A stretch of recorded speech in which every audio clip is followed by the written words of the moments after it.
নমস্কার, আমি মৌমিতা।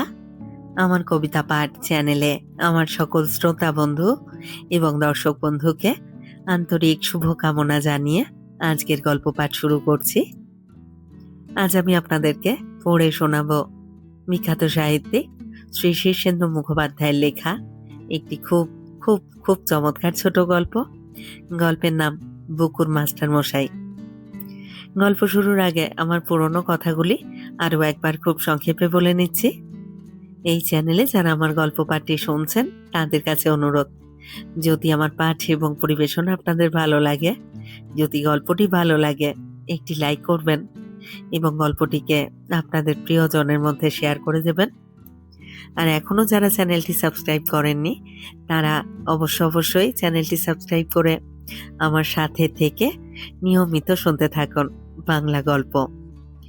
আর হ্যাঁ, সবাইকেই বলছি বেল আইকনটি প্রেস করে নোটিফিকেশন অন করে রাখুন, যাতে প্রতিটি নতুন গল্প আপলোডের সাথে সাথেই আপনাদের কাছে নোটিফিকেশন পৌঁছে যায়। আর কথা বাড়িয়ে সময় নষ্ট করছি না, শুরু করছি আজকের গল্প বুকুর মাস্টার মশাই।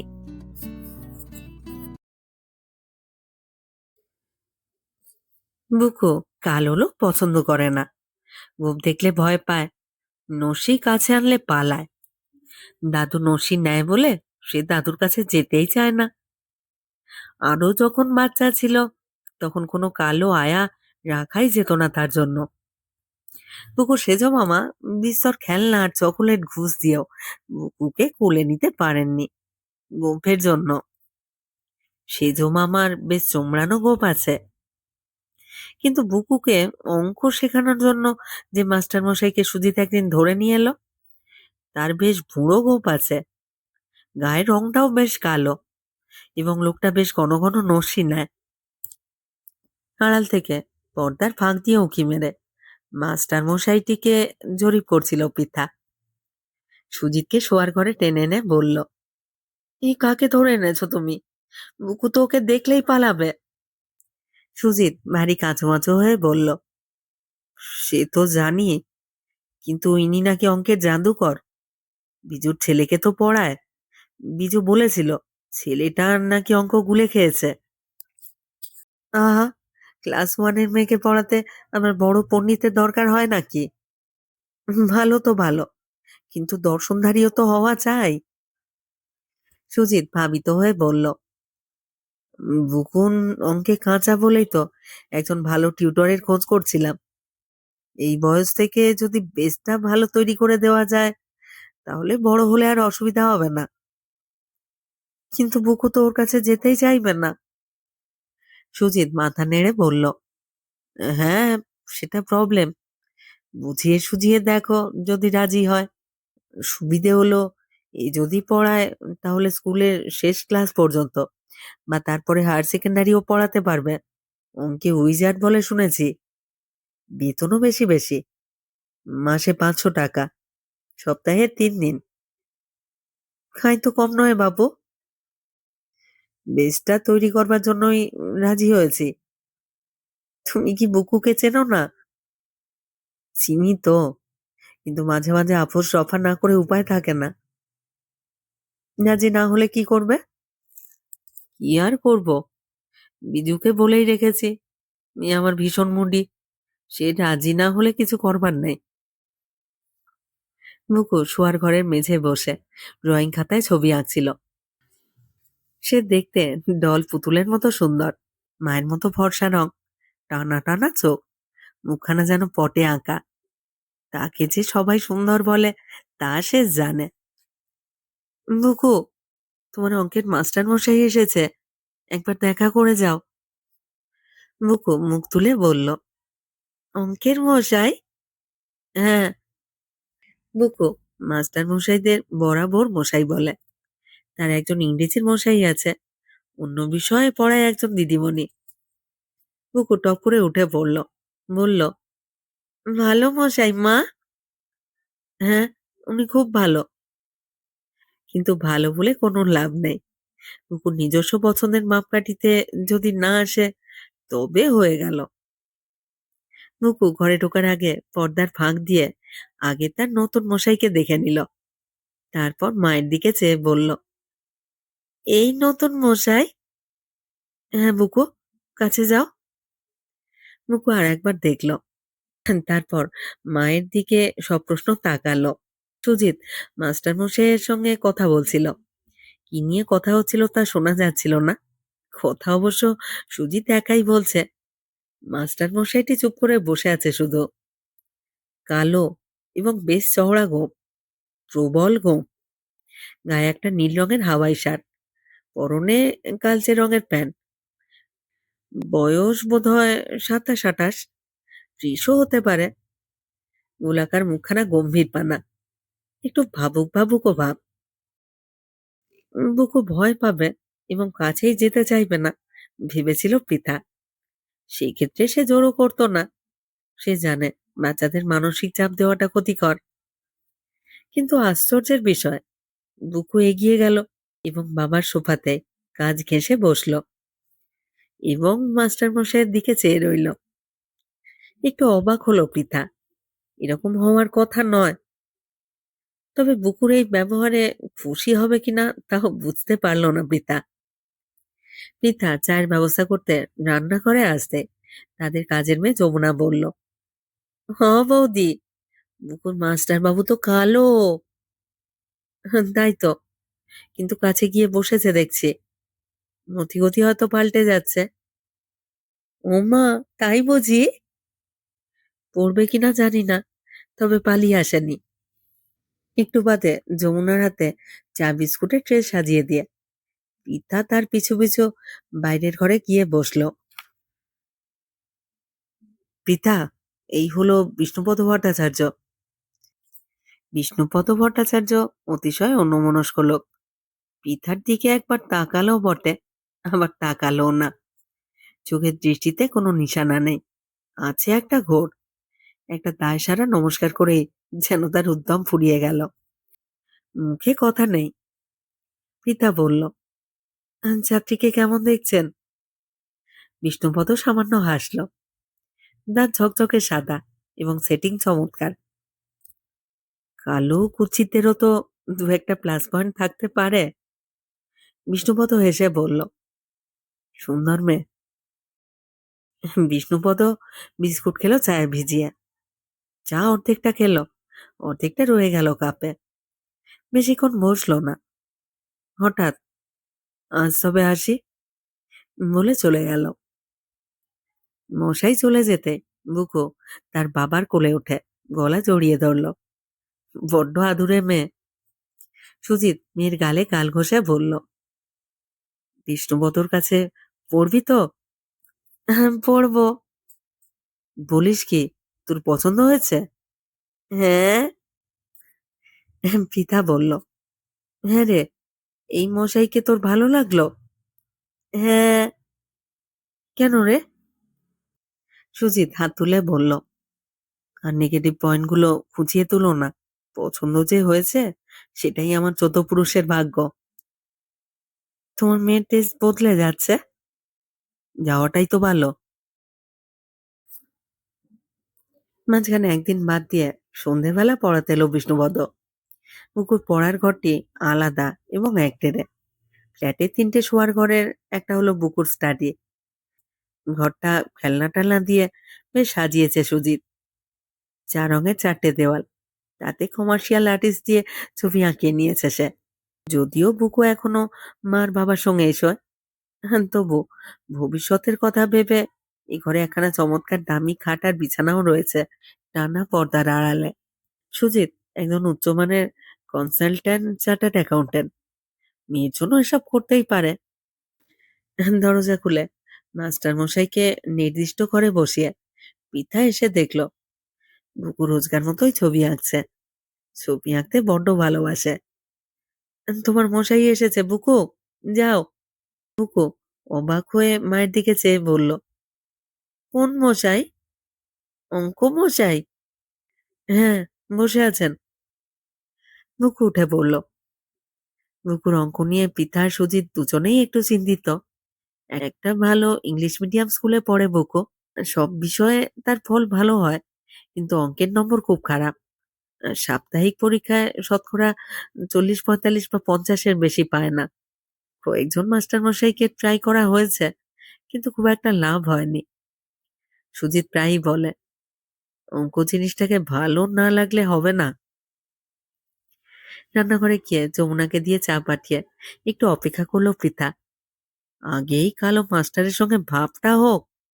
আধ ঘন্টা বাদে চুপি চুপি গিয়ে পর্দার ফাঁকে চোখ রেখে পৃথা দেখল বিষ্ণুপদ খুব ভালো মানসী মুখ করে বসে আছে চুপচাপ, আর বুকু কি যেন বোঝাচ্ছে। মনে হলো স্কুলের গল্প করছে। অঙ্ক করছে না দেখে একটু বিরক্ত হলো পৃথা, কিন্তু প্রথম দিন বলে ব্যাপারটা গায়ে মাখলো না। ঘন্টাখানেক বাদে চলে গেল বিষ্ণুপদ। পৃথা গিয়ে বলল, কি হলো? কি অঙ্ক করালো দেখি? আজ অঙ্ক করিনি তো মা। তাহলে? আজ গল্প হলো যে। গল্প? কিসের গল্প? আজ তো আমি মশাইকে স্কুলের গল্প শোনাচ্ছিলাম। আর হোম টাস্ক? কাল তো শনিবার, ছুটি। কিন্তু রোববার তো উনি আসবেন না। সোমবার টাস্ক জমা দিতে হবে না? বিরক্ত পৃথা নিজেই মেয়েকে নিয়ে বসলো অঙ্ক করাতে। 500 টাকায় একটা মাত্র সাবজেক্ট, তাও ক্লাস 1-এর সিলেবাসের জন্য। বড্ড বাড়াবাড়ি বলে মনে হচ্ছিল পৃথার। টাকাটা তাদের কাছে বড় কথা নয়। সে নিজেও একটা কোম্পানিতে কম্পিউটার ডিভিশনে চাকরি করে। সুজিতেরই ক্লায়েন্টের একটা ফার্ম বলে চাকরিতে বেশি সময় দিতে হয় না তাকে। দিনে 3-4 ঘন্টার বেশি নয়। ভালো টাকা পায়। কাজে মেয়ের জন্য মোটা টাকা খরচ করতে তাদের আপত্তি নেই, কিন্তু টাকার বিনিময়ে সার্ভিস তো পেতে হবে।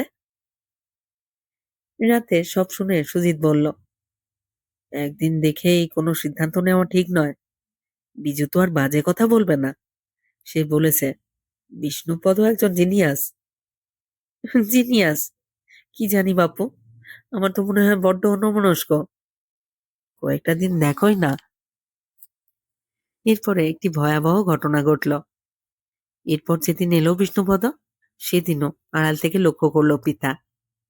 দেখলো বিষ্ণুপদর পাশে বসে বুকু খাতায় অঙ্ক কষছে। ঘন্টাখানেক বাদে বিষ্ণু চলে যাওয়ার পর পিতা ঘরে ঢুকতেই বুকু খুব খুশির গলায় বলে উঠল, হ্যাঁ জানো মা, আজ আমার সব অঙ্ক রাইট হয়েছে। কথাটা বিশ্বাসযোগ্য নয়। ওদের ক্লাসে খুব সহজ যোগ বিয়োগ গুণভাগই করানো হয়, তাও বুকু ভুল করে ফেলে। পৃথা খাতা খুলে যা দেখলো তাতে অবাক। বুকু অন্তত 7-8টা অঙ্ক ভুল করেছে, কিন্তু সব কটাতে টিক দিয়ে রাইট দিয়ে গেছে বিষ্ণুপদ। আবার নম্বরও দিয়েছে পাশে, 100-তে 100। খাতার পাতায় নসির দাগ। পৃথা মাথায় হাত দিয়ে বসলো। এ কি লোক রে বাবা! ভুল অঙ্ক রাইট দিয়ে গেল কোন আক্কেলে? ভুলগুলো ধরিয়ে দেবে না? বজ্রাহতের মতো বসে ইতিকর্তব্য ভাবতে লাগলো পৃথা। বিষ্ণুকে এক্ষুনি ছাড়িয়ে দেওয়া দরকার, নইলে বুকুর 12টা বাজবে। রাতে সে সুজিতের সঙ্গে খুবই রাগারাগি করলো। এ তুমি কাকে ধরে আনলে? বিজুবাবুর কথায় নাচলেই হবে? এ তো পুকুর 12টা বাজিয়ে ছেড়ে দেবে। জানো, ভুল অঙ্কগুলো রাইট দিয়ে গেছে। এ কি টিউটর! দাঁড়াও দাঁড়াও, কাল সকালেই বিজুকে ফোন করছি। বিজু তো বাজে কথা বলবার লোক নয়। সকালে সুজিত বিজুকে ফোন করে সব বলল। বিজু কোনো বাধা না দিয়ে শুনবার পর একটু গম্ভীর হয়ে বলল, তোদের পছন্দ না হলে আমি ওকে বারণ করেই দিতে পারি, and he will not mind. কিন্তু তোকে একটা কথা জিজ্ঞেস করব। কি কথা? তুই কি তোর মেয়ের সাইকোলজি সবটা বুঝিস? হঠাৎ এ প্রশ্ন কেন? যা জিজ্ঞেস করছি জবাব দে। বুঝিস? সবটা বুঝি না নিশ্চয়, কিন্তু বিষ্ণুপদ বোঝে। তোর বউ মেয়ের অঙ্কের খাতা চেক করতে গিয়েছিল কেন? মারে, চেক তো করতেই পারে। তাহলে বিষ্ণুপদকে ছেড়ে অন্য টিচার খুঁজে নে। তুই রাগ করছিস কেন? ব্যাপারটা বুঝিয়ে বল। আমি যখন তোকে বলেছি বিষ্ণুপদর হাতে মেয়েটাকে ছেড়ে দিতে, তখন 100% শিওর হয়েই বলেছি। যদি চোখ বুজে নির্ভর করতে পারিস তবেই ওকে রাখ, নইলে প্রফেশনাল টিচার অনেক পাবি। ভাত ছড়ালে কাকের অভাব কি? মিজু একটা বড় কোম্পানির 2 নম্বর কর্তা, বছরে 42 লক্ষ টাকা বেতন পায়। Delhi Delhi, London, new York করে বেড়ায়। ঘ্যামার লোক, তার কথার দাম আছে। সুজিত বলল, আচ্ছা বাবা, আচ্ছা আচ্ছা, লেট আস সি। আমিও তো তাই বলছি, ওয়েট অ্যান্ড সি। কিন্তু পৃথা একেবারেই সন্তুষ্ট হলো না, গজগজ করতেই লাগলো। তবে হ্যাঁ, বিজুবাবু হালকা পলকা লোক নন, ব্যক্তিত্ববান, বিবেচক, বুদ্ধিমান মানুষ। কিন্তু তারও তো ভুল হতে পারে। পরের সপ্তাহে বিষ্ণুপদও এলো এবং ঘন্টাখানেক অঙ্ক কষিয়ে চলেও গেল। পৃথা গিয়ে যখন মেয়ের অঙ্কের খাতার উপর ঝাঁপিয়ে পড়ল, তখন বুকু বলল, খাতা দেখো না মা, খাতা দেখো না, মশাই বারণ করে গেছে। প্রচন্ড বিরক্ত হয়ে পৃথা বলল, কি? মুকু গম্ভীর মুখে বলল, মশাই বলে গেছে খাতা কাউকে না দেখাতে। কেন? তা তো বলেননি। এক ঝটকায় খাতাটা কেড়ে নিয়ে পিতা দাঁতে ঠোঁট টিপে বলল, এত বড় সাহস! আমি মেয়ের মা, আর আমার খাতা দেখা বারণ? কি মাথা মুন্ডু করিয়ে গেছে দেখি। ফান্ডি তো ধরা পড়ে যাবে বলে বোধহয় এত ভয়। খাতা খুলে পৃথা দেখল, পৃষ্ঠার মাথায় গোটা গোটা বাংলা হরফে লেখা একটা মেসেজ, দয়া করে খাতা দেখবেন না, কোনো ভুল শোধরাবেন না। সঙ্গে সেই নসির দাগ। মুয়াক পেল পৃথার। রাগে পৃথার গা রিরি করতে লাগলো। সে কি একটা পাগল, একটা সাইকিক কেস? অনুমানটা যে কেন বুকুর কপালে এসে জুটল। রাতে ফের সুজিতের সঙ্গে কথা হলো। সুজিত শান্তভাবে সব শুনে বলল, ব্যাপারটা অদ্ভুত, তবু বলি, মেনে নাও। মেনে নেব? তুমি বলছো কি? এবার সপ্তাহের পরীক্ষায় বুকু কত পেয়েছে জানো? 38%। ব্যাপারটা নিয়ে আমিও ভাবছি, বরং আরেকজন টিউটর গোপনে রাখবো কিনা। আরো মাসখানেক দেখে বিষ্ণুকে ছাড়িয়ে দিলেই হবে। যা ভালো বোঝো করো, চিন্তায় তো আমার মাথা খারাপ হয়ে যাচ্ছে। কিন্তু অনেক ভেবেচিন্তে দ্বিতীয় মাস্টার রাখবার পরিকল্পনা তারা স্থগিত রাখলো। জানাজানি হলে ব্যাপারটা বিসদৃশ্য হবে। বুকু বাচ্চা মেয়ে, কখন বলে ফেলবে কাকে।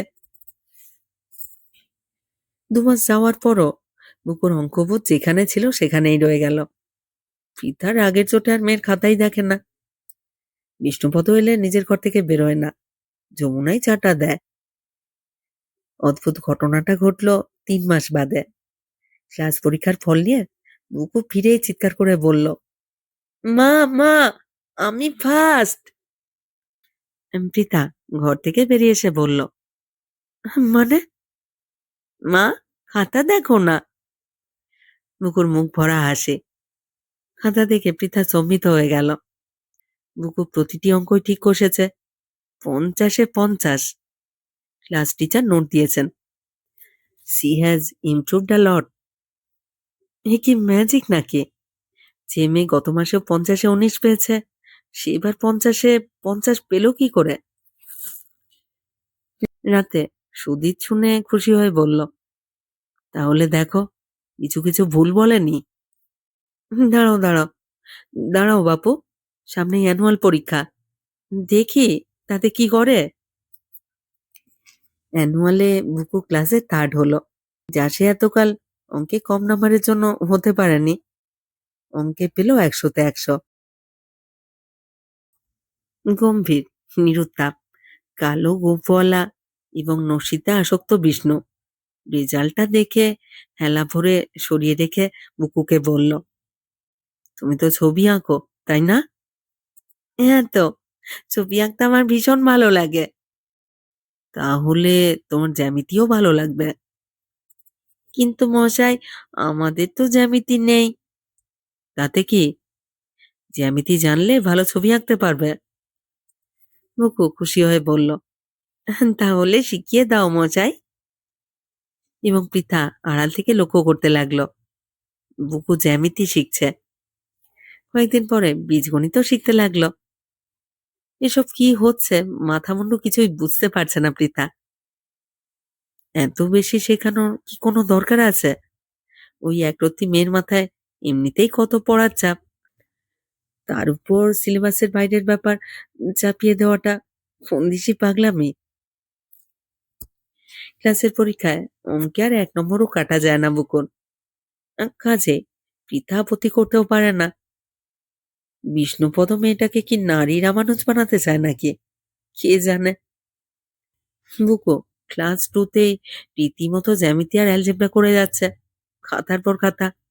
সুজিত সোদ সাহেব বই কিনে এনে দিচ্ছে। পৃথা বলল, এটা কিন্তু পাগলামি, এটা একটা পাগলামি।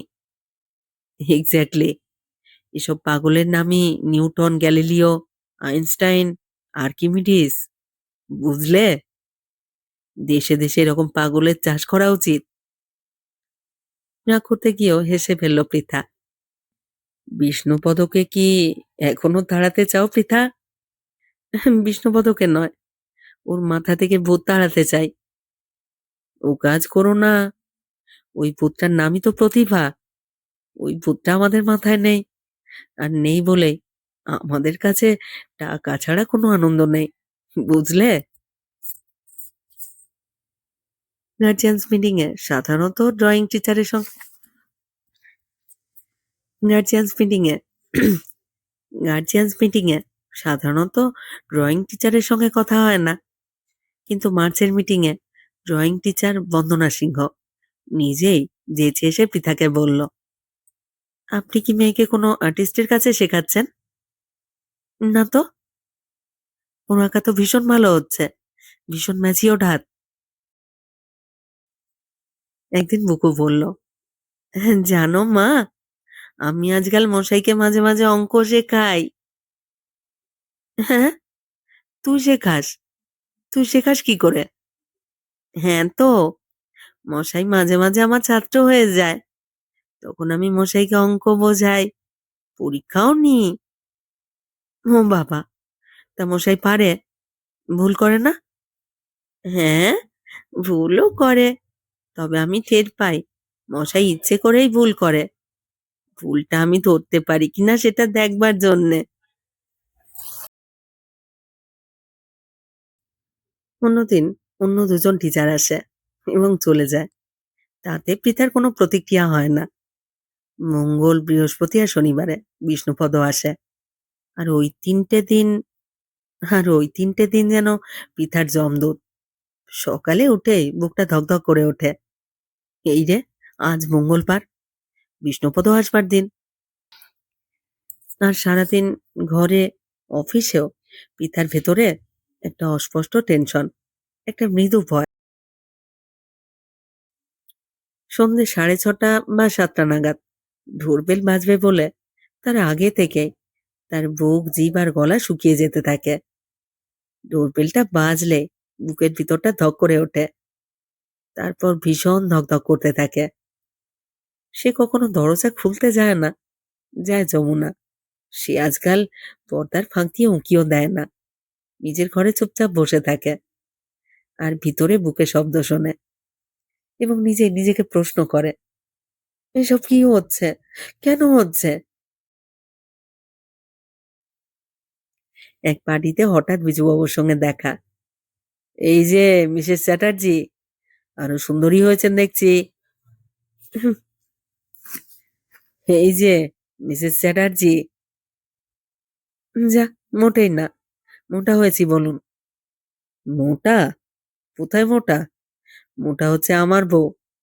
আর হবে নাই বা কেন? ওয়াইন খাচ্ছে দেদার, এই দেখুন না কেমন ভারমুদ খাচ্ছে ঢকঢক করে। যা, উনি মোটেই মোটা হননি। নিজের বউকে খারাপ বলা পুরুষদের ভারী খারাপ স্বভাব। বাই দি বাই, সেই বিষ্ণুপদর খবর কি? তাড়িয়ে দেননি তো?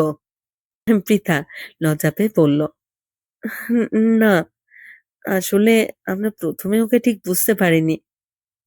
উনি আমার মেয়ের ফুল অঙ্ক রাইট দিচ্ছিলেন তো, তাই। খুব হাসলো বিজু। বলল, কনফিডেন্স লেভেল আপ করবার জন্য ওরকম করতে হয়। মানুষের মাঝে মাঝে ব্রেন ওয়াশের প্রয়োজন হয়, তা জানেন তো? যখন তার কনফিডেন্স লেভেল নেমে আসে, তখন তার হার্ড ডিস্ক থেকে নিজের সম্পর্কে নেতিবাচক ধারণাগুলো ডিলিট করা না গেলে সে তলিয়ে যায়। বিষ্ণু আপনার মেয়ের ভুল অঙ্কগুলো রাইট দিত, আর ওভাবে বুকুর নিজের সম্পর্কে নেগেটিভ ধারণাগুলো মুছে যেত। ওর জন্যই আমার মেয়ে এখন ক্লাসে ফার্স্ট হয়। Very good. আমি তো সুজিতকে বলেই দিয়েছিলাম। বিষ্ণুবতর প্রসঙ্গ উঠলেই যে কেন পিতার ভিতরে একটা লাগাতার অস্বস্তি, একটা মৃদু ধুকপুকুনি, একটা ভয় ভয় ভাব শুরু হয়, আর তেষ্টা পায়, আর কান গরম হয়ে ওঠে। তা সে বুঝতে পারে না। জীবনে মদে ঠোঁটও ছোঁয়ায়নি পিতা, কিন্তু আজ সে দুপাত্র পোট দিব্যি অনায়াসে খেয়ে ফেলল। বাড়ি ফিরে রাতে নিজস্ব পুরুষটির সঙ্গে মিলিত হওয়ার সময় তার মন কাজ করলো না, শুধু দেহটাকে নিবেদন করে দিল সে। সমস্ত প্রক্রিয়াটার ভিতর ভিতর একটা ঘোর অন্যমনস্কতার মধ্যে ডুবে রইল সে। ভাবলো বোধহয় মদের জন্যই এরকম হচ্ছে। সন্ধ্যাবেলা ধ্যানী বুদ্ধের মতো নিচের চেয়ারটিতে বসে আছে বিষ্ণুপদ। সামনে খোলা একটা খাতা, তার হাতে একটা ডট পেন। উল্টো দিকে বসে এক মনে অঙ্ক করছে বুকু।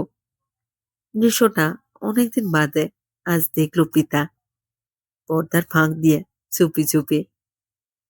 বুকের ভিতরে সেই আশ্চর্য ধুকপুক, গলা জিভ শুকিয়ে যাচ্ছে। কিছুতেই কি সেই লোকটার মুখোমুখি হতে পারবে না? অথচ আজ বুকুর জন্মদিন, সেলিব্রেশন হবে আগামী রবিবার। সেদিন বুকুর বান্ধবীরা আসছে। সাপ্তাহিক দিনে নেমন্তন্ন করলে অনেকে আসতে পারে না, ফলে এই ব্যবস্থা। কিন্তু আজ জন্মদিনে বুকু তার মশাইকে আগে থেকেই নেমন্তন্ন করে রেখেছে। বিষ্ণুপদ আজ রাতের খাওয়া খেয়ে যাবে, আর গোল বেঁধেছে সেইখানে। অন্যদিন যমুনা চা বিস্কুট দেয় বটে, কিন্তু আজ তো আর তা হবে না। আর জন্মদিনের নেমন্তন্ন, সে সামনে না থাকলে খারাপ দেখাবে। তাই আজ সকাল থেকে পিতার ভীষণ নার্ভাস লাগছে। অফিসে না গিয়ে সে আজ নানা রকম রান্না করেছে নিজের হাতে। রেশমি বিরিয়ানি, তন্দুরি মুরগি, চিংড়ির মালাইকারি, চাটনি, ভালো দোকানের রাবড়ি আনানো হয়েছে। আয়োজন সম্পূর্ণ। কিন্তু সমস্যা হলো নিজের হাতে সার্ভ করা এবং সামনে বসে লোকটাকে খাওয়ানো। কিন্তু সমস্যাটা কেন হচ্ছে সেটাই বুঝতে পারছে না পিতা। আর বুঝতে পারছে না বলে রেগে যাচ্ছে নিজের উপরে। আর নিজের উপরে রাগ হচ্ছে বলে সে সবকিছুর উপরেই রেগে যাচ্ছে। বাথরুমে গিয়ে ভালো করে মুখ ধুলো, মাথায় জল ঠাবড়ালো, ঘরে এসে আয়নার সামনে দাঁড়ালো। না, সে মোটেই মোটা হয়নি, বরং গত সপ্তাহে সে বেশ রোগা হয়ে গেছে। আজ সকালেই ওয়েট নিয়ে দেখেছে 3 কেজি কম। আলমারি খুলে একটা ভালো শাড়ি বের করলো সে, ম্যাচিং ব্লাউজ। তারপর ধীর হাতে মুখে সামান্য প্রসাধন করলো, চুল বাঁধলো। বুক কাঁপছে, বুক কেঁপেই যাচ্ছে অবাধ্যের মতো। দাঁতে দাঁত চেপে নিজেকে শাসন করলো পৃথা। নিজেকেই ধমক দিল, এসব কি হচ্ছে? তুমি না মেয়ের মা? যোধপুর পার্কে 4 তলার উপরে দক্ষিণ খোলা দারুণ ফ্ল্যাট, চমৎকার বিবেচক বুদ্ধিমান রোজগারের স্বামী, ফুটফুটে মেয়ে, তার নিচের একটা ভারমুক্ত চাকরি, সৌন্দর্যের খ্যাতি, উজ্জ্বল একটা জীবন। কোথাও কোনো দুঃখ বা অভাবের ছায়া মাত্র নেই। সুখে আহ্লাদে তার ডগমগ থাকবার কথা। তবে তবে কেন এই অচেনা বুক ঢিপ ঢিপ? কেন মুখশোস? কেন ভয় ভয়? কেন? কেন? পাথরের মতো আয়নার মুখোমুখি বসে রইল সে। না, প্রতিবিম্বের দিকে তাকিয়ে নয়, তার চোখ কিছুই দেখছে না, বিবশ হয়ে তাকিয়ে আছে শুধু। ও বৌদি, ভাজা কি এখন বসাবো নাকি দেরি আছে? দরজায় দাঁড়িয়ে যমুনা জিজ্ঞেস করলো। পিতা অবাক হয়ে যমুনার দিকে চেয়ে যেন কিছুক্ষণ তাকে চিনতেই পারল না। তারপর বলল, কটা বাজে রে? 8টা তো অনেকক্ষণ বেজে গেছে। ওরা কি করছে? এখনো পড়ছে গো। আর কত পড়বে রে বাবা? ভাজাটা কম আঁচে বসিয়ে দে। আস্তে আস্তে হোক। পিতা নিজের কবজিতেই ঘড়ি বাঁধা রয়েছে। তবু কেন সে যমুনাকে সময় জিজ্ঞেস করলো কে জানে। ঘড়িতে এখন 8:30 বাজছে। বুকুর কাছেই পিতা শুনেছে। বিষ্ণুপদ সারাক্ষণ বসে বুকুর স্পেয়ার খাতায় অঙ্ক করে। সেই অঙ্কগুলো পৃথাও দেখেছে। মাথা মুন্ডু কিছুই বুঝতে পারেনি। সুজিতকেও একদিন দেখিয়েছিল। সুজিত ভ্রু কুঁচকে বলেছিল, এসব বোধহয় হায়ার ম্যাথমেটিক্স। শুনেছি ওর সঙ্গে নাসার যোগাযোগ আছে। বোধহয় স্পেস গঠিত ম্যাথমেটিক্সই হবে। যমুনাকে দিয়ে বুকুকে ডেকে পাঠালো পৃথা। বুকু এলো, হাতে একখানা বিশাল মোটা বই। দেখো মা, দেখো, মশাই আমাকে জন্মদিনে এই বইটা দিয়েছে। কত রঙিন ছবি আছে বইটাতে। পৃথা বইটা হাতে নিয়ে দেখলো। বাচ্চাদের একটা ইংরেজি এনসাইক্লোপিডিয়া। পৃষ্ঠা উল্টাতেই চোখে পড়ল গোটা গোটা বাংলা হরফে লেখা, স্নেহের বুকুকে তার জন্মদিনে মশাই। লেখাটুকুর দিকে যে পৃথার বুকটা ফের ঢিপ ঢিপ করে উঠল। এরকম চললে তার হার্টের দোষ দেখা দেবে। আনমনে পৃষ্ঠা উল্টে যেতে গিয়ে বইটার দাম দেখে চোখ স্থির হয়ে গেল পৃথার। $50! মাই গড, $50! এত দামি বই দেওয়ার কি দরকার ছিল? মোটে তো 500 টাকা বেতন দেওয়া হয় লোকটাকে। কোনো মানে হয় এত দামি বই উপহার দেওয়ার? লোকটা পাগল, কাণ্ডজ্ঞানহীন। তোমার মশাইকে নিয়ে খেতে এসো, খেতে এসো বুকু। আসছি মা, বলে বুকু এক ছুটে চলে গেল।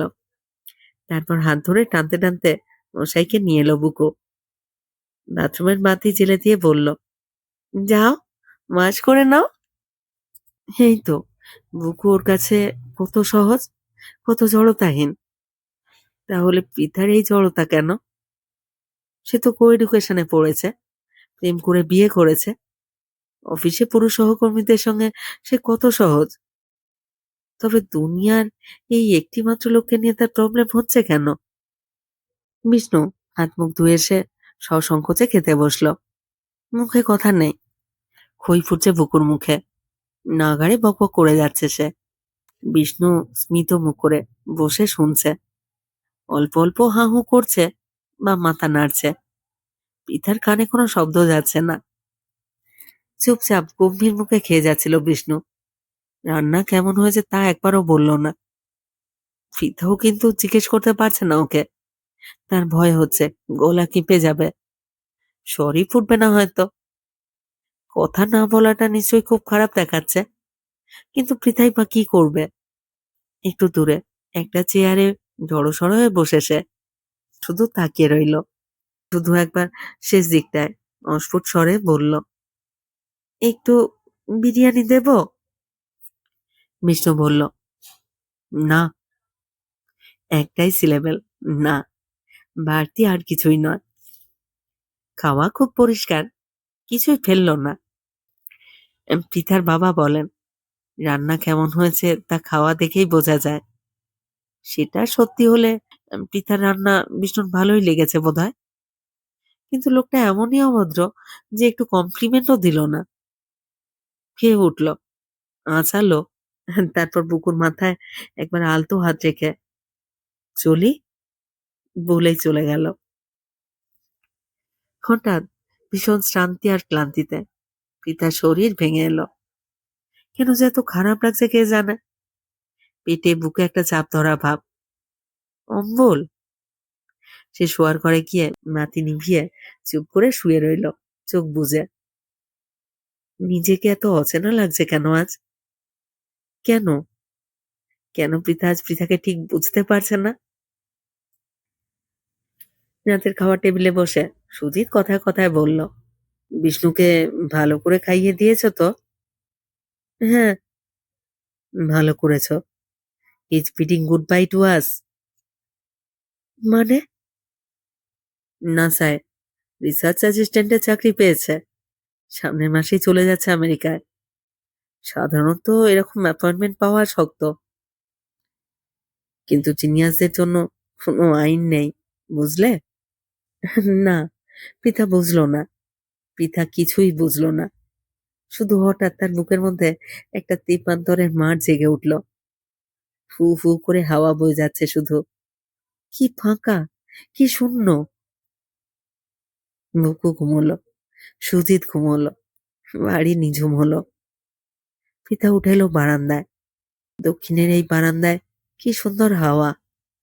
চুপ করে চেয়ে রইল পৃথা। কখন তার চেয়ে থাকা চোখ ভরে উঠল জলে। টপ টপ করে চোখের জল ঝরে পড়তে লাগলো নাইটির উপরে। গ্রিলে ক্লান্ত মাথাটি রেখে সে অঝরে কাঁদতে কাঁদতে ফিসফিস করে বলল, ভগবান, আমি অ্যাডাল্টারেস। I am হেল্পলেসলি অ্যাডাল্টারেস। ও ভগবান।